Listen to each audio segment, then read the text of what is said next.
आज की कहानी सुनी हवेली का दरवाज़ा।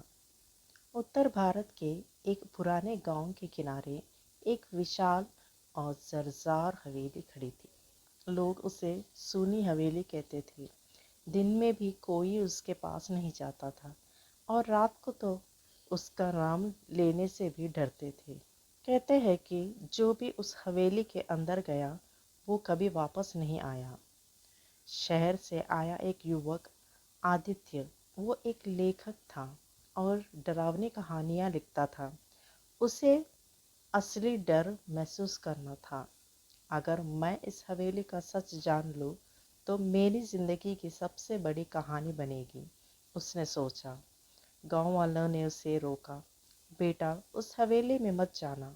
लेकिन आदित्य हंस पड़ा। डर सिर्फ दिमाग में होता है।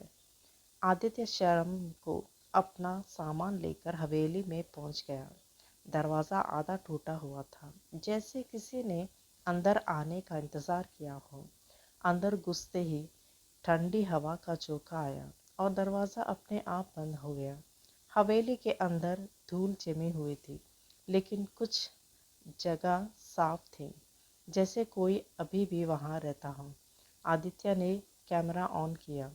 आज मैं इस हवेली का सच रिकॉर्ड करूँगा। रात के 11 बजे ऊपर से कदमों की आवाज़ आई और छन छन छन। आदित्य ने सोचा शायद हवा की वजह से होगा, लेकिन आवाज़ लगातार आ रही थी। वो धीरे धीरे सीढ़ियों की तरफ बढ़ा।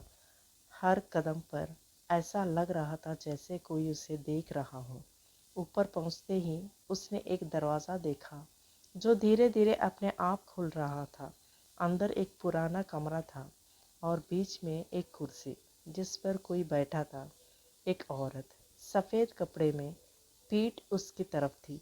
आदित्य ने धीरे से कहा, कौन हो तुम? कोई जवाब नहीं था और वो करीब आया और जैसे ही उसने उस औरत के कंधे को छुआ, वो अचानक मुड़ी। उसका चेहरा पूरी तरह जला हुआ था। आदित्य डर के मारे पीछे गिर गया और औरत ने धीरे से कहा, तुम भी कहानी लिखने आए हो? औरत ने बताया, मैं इस हवेली की मालकिन थी। मुझे मेरे ही लोगों ने जिंदा जला दिया और तब से मैं यहाँ फंसी हुई हूँ। जो भी यहाँ आता है मैं उसे अपनी कहानी सुनाती हूँ ताकि कोई मेरा सच दुनिया तक पहुँचा सके। लेकिन औरत बोली, जो मेरी कहानी पूरी नहीं कर पाता वो यही रह जाता है। आदित्य ने हिम्मत जुटाई, मैं तुम्हारी कहानी लिखूंगा। पूरी रात वो लिखता रहा, हर शब्द के साथ। कमरा ठंडा हो जाता था और औरत की आवाज़ और गहरी। सुबह होने लगी। आदित्य ने आखिरी लाइन लिखी, तुम्हें सब शांति मिल जाएगी, उसने कहा और मुस्कुराया, लेकिन वो मुस्कान डरावनी थी। तुमने कहानी पूरी कर दी, अब तुम्हारी बारी है। अचानक आदित्य का शरीर जम गया। वो हिल नहीं पा रहा था और धीरे धीरे वो उसी कुर्सी पर बैठ गया। अब वो औरत गायब हो गई और उसी तरह आदित्य बैठा था। कुछ दिन बाद जब एक नया आदमी हवेली में आया, दरवाज़ा खुला और अंदर आदित्य बैठा था। वो मुस्कुराया, तुम भी कहानी लिखने आए हो क्या? नया आदमी धीरे धीरे हवेली के अंदर कदम रख रहा था। उसका नाम था राघव।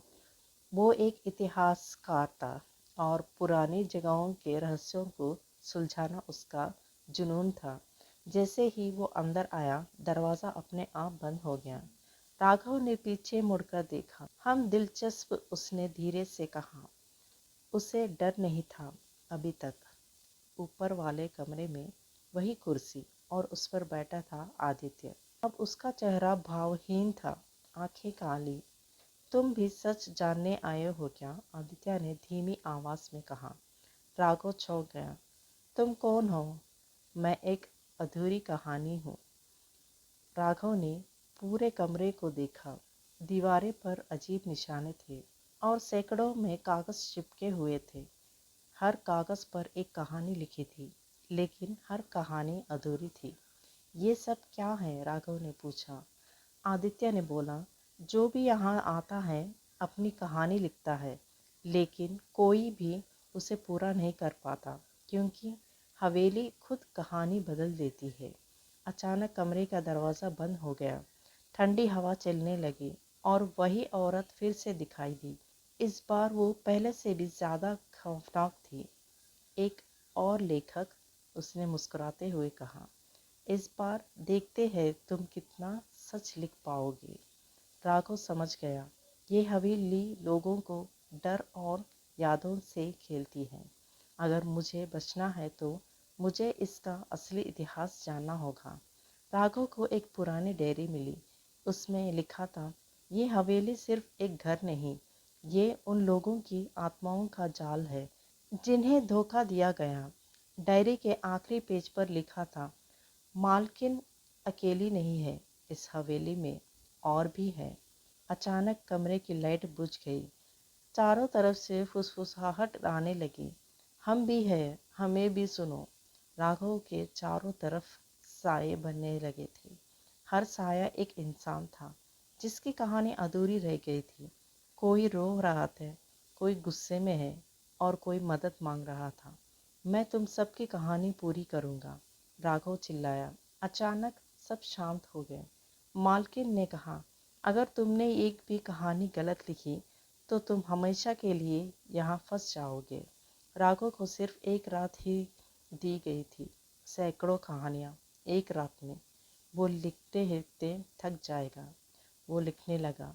हर कहानी के साथ एक साया गायब होने लगा था, जैसे उसे मुक्ति मिल रही हो। अब सिर्फ एक कहानी बची थी, मालकिन की। राघव ने सच लिखा, तुम्हें तुम्हारे अपने लोगों ने नहीं, तुमने खुद को जलाया था। मालकिन का चेहरा बदल गया। वो गुस्से में चिल्लाई, झूठ। राघव बोले, तुम अपनी सच्चाई से भाग रही हो। तुमने अपने परिवार को मार दिया और खुद को भी। हवेली कांपने लगी, दीवारें टूटने लगे, सभी आत्माएं चिल्लाने लगी। अचानक एक तेज रोशनी फैली और सब कुछ शांत हो गया। राघव हवेली के बाहर खड़ा था, जिंदा। हवेली, सब कुछ खत्म हो गया था।